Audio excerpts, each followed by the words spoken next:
Baik, selamat malam. Kami dari kelompok 5, yaitu rumput bergoyang, akan membahas mengenai wind tunnel secara general. Pertama-tama, kami akan mengenalkan diri masing-masing. Perkenalkan, saya Rahbasan Ramadan, dengan nama NRP terakhir 003. Saya Bahtiar Syahbahari dengan NRP akhir adalah 004. Saya William Nomartin Sianturi, NRP terakhir 060. Saya Maulidia Putri dengan NRP akhir 098. Perkenalkan, saya Miftah Kurasi dengan NRP akhir 105. Saya Muhammad Farhan Ilhamsyah, NRP akhir 148.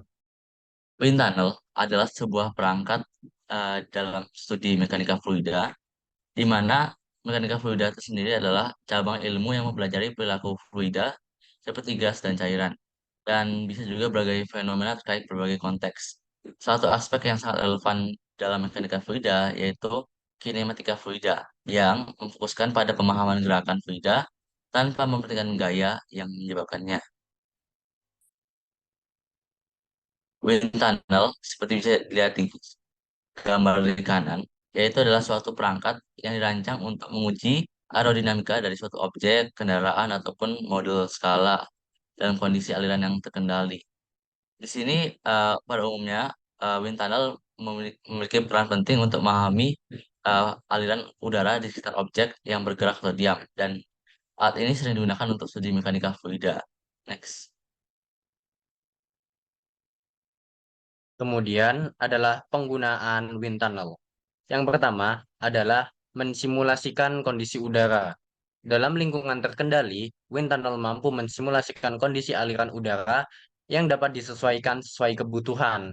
Ini memungkinkan pengujian berbagai kecepatan aliran, tekanan, dan temperatur yang mencerminkan kondisi aliran yang diinginkan. Kemudian yang kedua adalah dengan mengamati pola pikiran dalam wind tunnel. Aliran udara sedemikian rupa sehingga peneliti dapat memeriksa pola aliran di sekitar objek. Hal ini memungkinkan pengamatan terhadap zona-zona tekanan tinggi atau rendah, serta pemahaman tentang bagaimana aliran udara berinteraksi dengan lingkungan sekitar.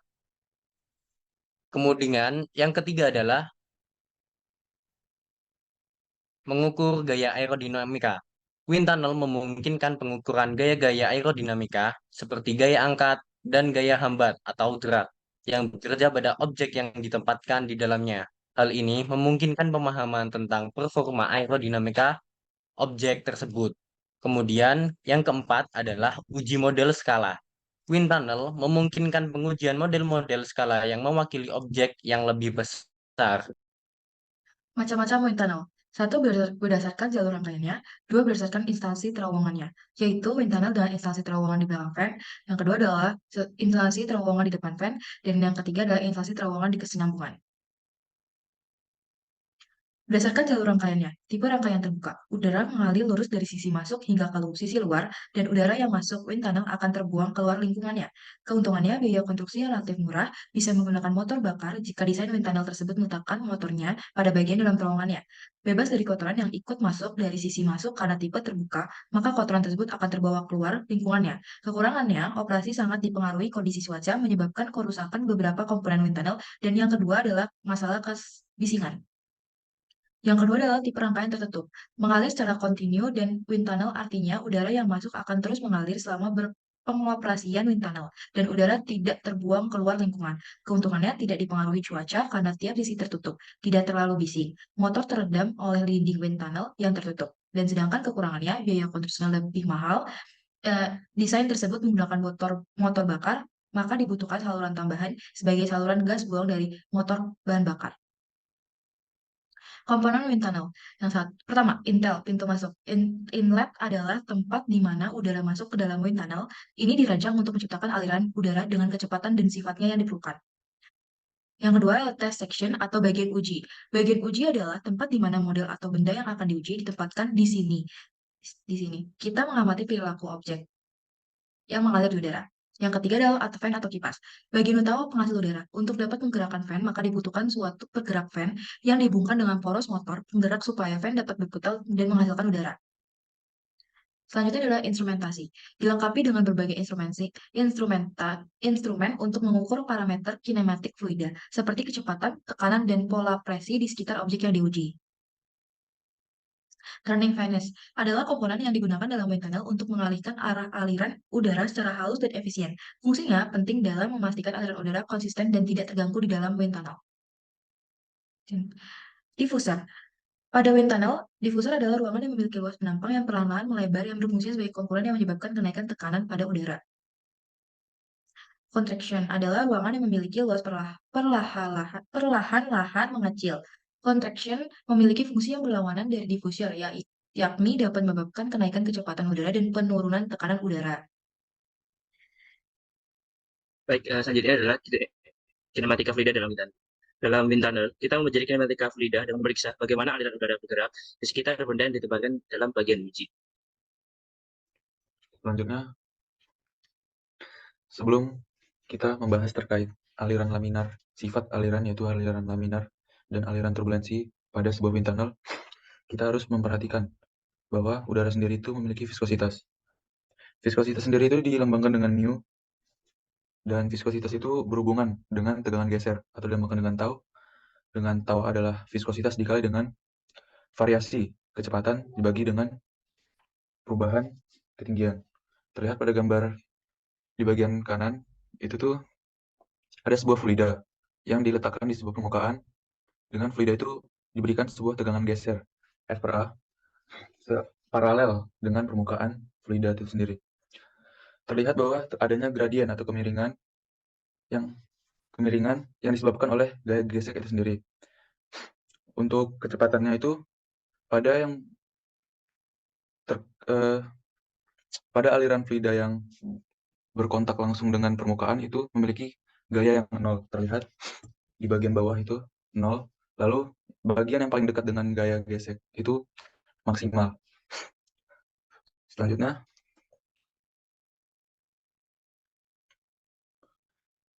Reynolds number. Nah, Reynolds number ini digunakan sebagai parameter untuk menentukan bahwa aliran tersebut itu laminar atau turbulen. Dengan skala Reynolds number di bawah 2000 itu laminar, dan kemungkinan Reynolds number di atas 4000 atau 10.000 itu turbulen. Lalu di antara keduanya itu adalah disebut juga transitional region. Nah, viscous inflow ini itu tuh viskositas itu terdapat dalam rumus Reynolds number, yaitu massa jenis dikali dengan ketinggian pipa dibagi dengan viskositas. Di gambar yang bagian kanan itu dijelaskan bahwa aliran laminar itu berbentuk seperti parabola dengan kecepatan maksimal di titik tengah. Lalu untuk mencari kecepatan di ketinggian tertentu itu digunakan rumus Vmax dikali 1 dikurang R kecil, ketinggian yang ingin kita cari kecepatannya, dibagi R besar, yaitu setengah D dikuadratkan. Kemudian laminar itu sendiri memiliki kecepatan rata-rata yaitu setengah dari kecepatan maksimal. Nah, untuk turbulence itu tuh sebenarnya bentuk jika dilihat secara mikroskopis atau secara kecilnya, itu tuh alirannya itu sangat berantakan. Ada yang maju, ada yang mundur, ada yang saling menabrak. Jika dilakukan rata-rata, itu sebenarnya terlihat mengalir dari kiri ke kanan. Untuk bentuknya itu seperti pada gambar. Dengan turbulensi itu rumusnya untuk ketinggiannya karena dia berantakan ya. Jadi untuk ketinggian di R itu tidak bisa diketahui. Namun untuk kecepatan rata-rata itu 4/5 dari kecepatan maksimal.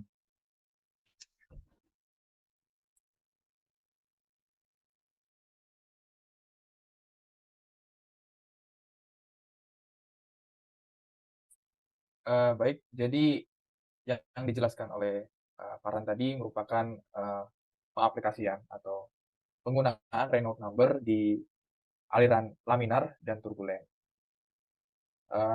Di sini kan kita mengetahui Reynolds number. Kalau kita menganotasi, kita melihat di sini ada inertial force dan viscous force. Jadi kalau inertial force-nya itu tinggi atau dominan, maka Reynolds number-nya otomatis akan besar kan? Atau di atas 4.000 atau di atas 10.000 lah, sesuai dengan PTT. itu maka termasuk ke dalam turbulent flow. Tetapi jika viscous force-nya itu dominan, lebih besar daripada inertial force-nya, maka dia akan masuk ke dalam laminar flow, di mana Reynolds number-nya di bawah 2300 atau di bawah 2000. Kemudian jika kita, nah, jadi ada urutan aliran air atau aliran fluida saat masuk ke dalam suatu pipaan, yaitu yang pertama itu dia akan yang pertama dia adalah laminar. Jadi di sini alirannya akan laminar. Kemudian setelah laminar dia akan masuk ke dalam proses transisi yang tadi sudah dijelaskan oleh teman saya. Transisi kemudian masuk ke turbulen sesuai dengan gambar yang ada di bawah. Jadi di sini posisinya awal masuk dia masih laminar dengan proses perhitungannya ada di samping ini. Kemudian nanti dia akan masuk ke proses transisi, perhitungannya ada di sini, lalu masuk ke posisi turbulen. Dan juga benar apa kata Farhan bahwa posisi laminar velocity tertingginya ada di titik tengah. Kemudian ada juga grafik dari laminar dan turbulen. Jika kita perhatikan, maaf sebentar, ada grafik dari laminar dan turbulen. Jika kita gambar, misalnya ini adalah waktu, lalu ini adalah UT atau velocity lah di sini. Diketahui bahwa kecepatan laminar itu dia tetap terhadap waktu. Ini laminar. Lalu kalau turbulen, dia itu sangat berantakan. Seperti ini. Nah, di sini ada persamaan. Kalau dia turbulen,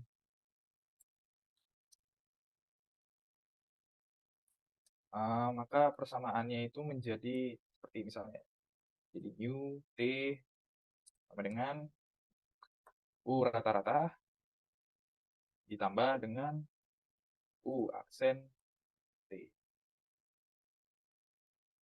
Kemudian untuk proses laminar, dia hanya UT sama dengan U rata-rata. Sesuai dengan grafik tersebut. Oke, kita bisa lanjut.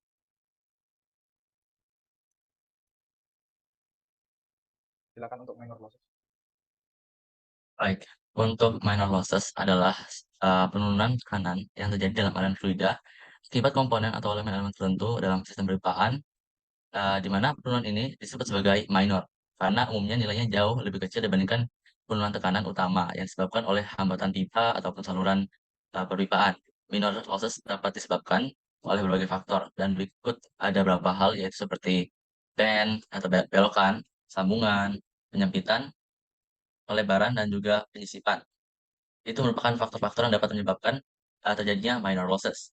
Di situ bisa dilihat bahwa untuk rumus dari penentuan minor losses adalah uh, KZ sama dengan HL per V pangkat 2 dibagi 2G.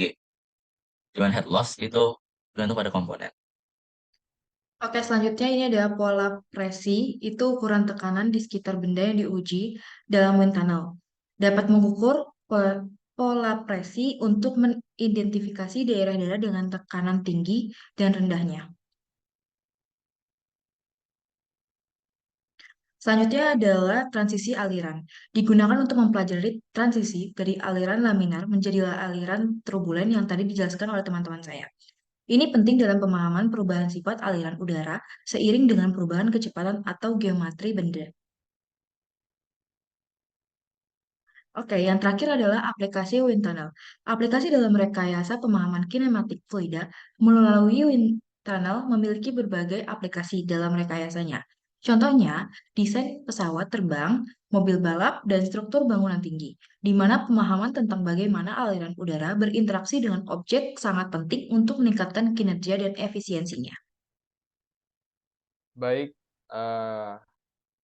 terima kasih atas perhatiannya teman-teman, Bapak Ibu Guru. Sekian presentasi dari kelompok 5 robot bergoyang. Bila ada salah kata, mohon dimaafkan. Terima kasih.